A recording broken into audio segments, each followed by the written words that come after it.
mọi người xem nha. Mương này xa lắm, từ trên kia này, nhưng mình đuôi tận tay đây rồi. Tiếp theo cái mương đó cá nhiều lắm, mùa mưa. Cái ruộng mình là mình dùng nước lớn, không phải là dùng nước mưa đó nha, mùa mưa đó nha. Cái nước là nước lớn luôn, nước suối này. Người ta thường gọi là suối Ngon Rong, giang Ngon Rong á các bạn nhé. Các bạn hãy xem đuôi cá này, không biết cá to hay nhỏ không biết nữa. Mình cứ đuổi thôi. Đấy, cái mương nó nhỏ thế này làm sao nó tranh được, làm sao nó qua được bên trên chứ. Ở dưới này chân mình chăm vào này, chân mình chăm vào cái mương nhỏ bé thế này làm sao nó thoát được.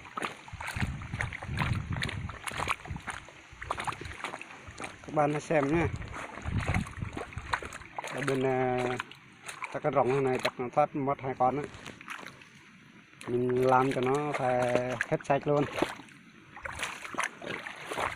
Đấy, đấy.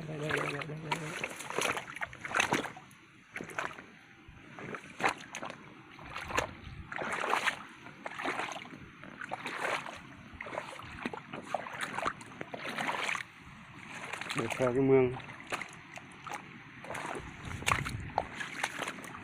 Trời ơi, toàn là cỏ này, mùa mưa làm cỏ thấy bị lên nhanh lắm.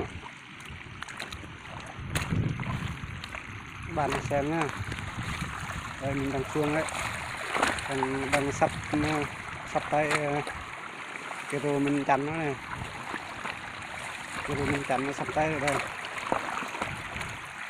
Đổ một cua này, các bạn xem chưa đây.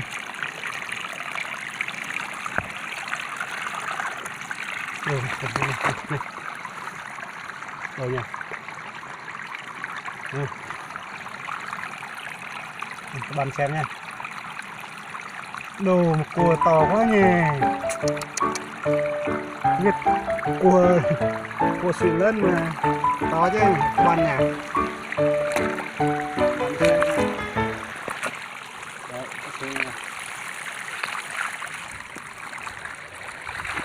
Ôi dính rồi,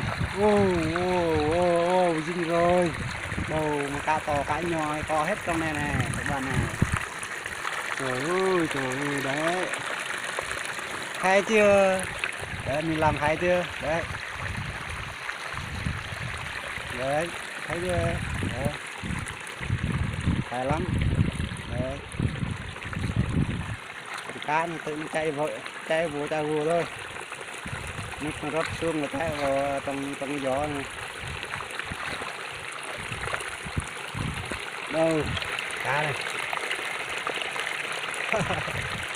Không cần phải máy các bạn nha, không cần phải kích bằng máy đâu.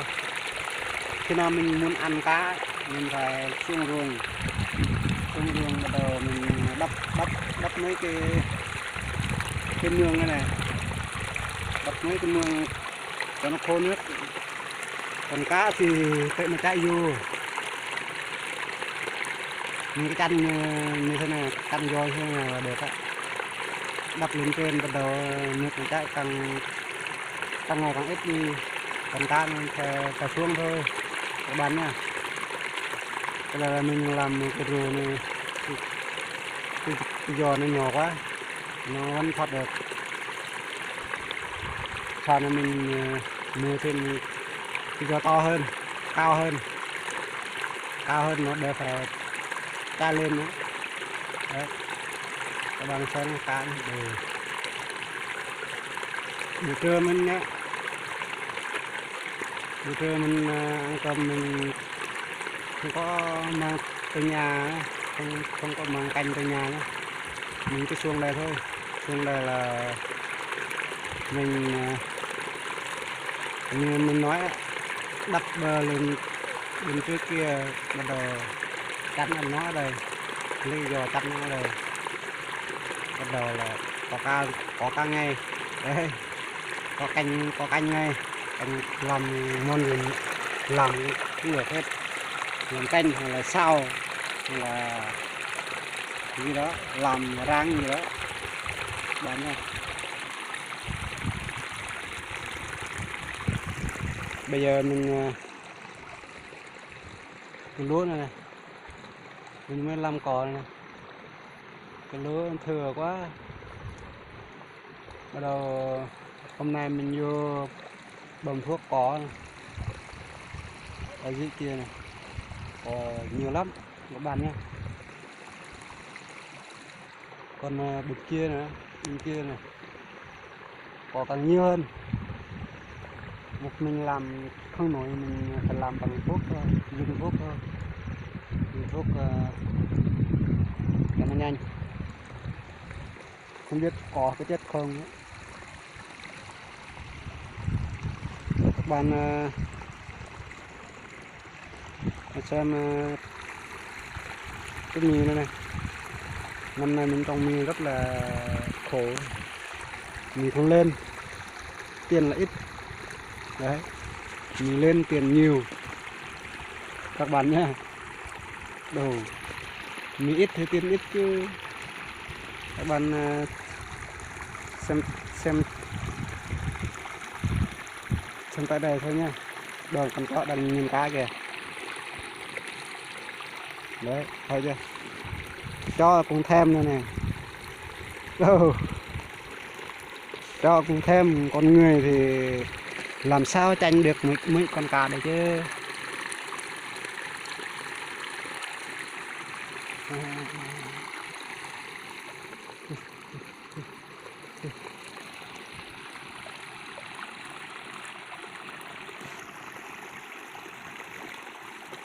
Chào mọi người nha, hôm nay mình dừng tại đây thôi.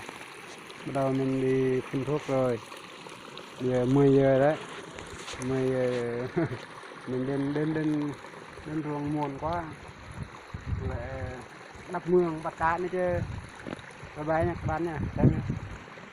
Hay ủng hộ kênh cho mình nha, mình làm người ta ít ủng hộ lắm, mình không biết nói, không biết cách video như thế nào á.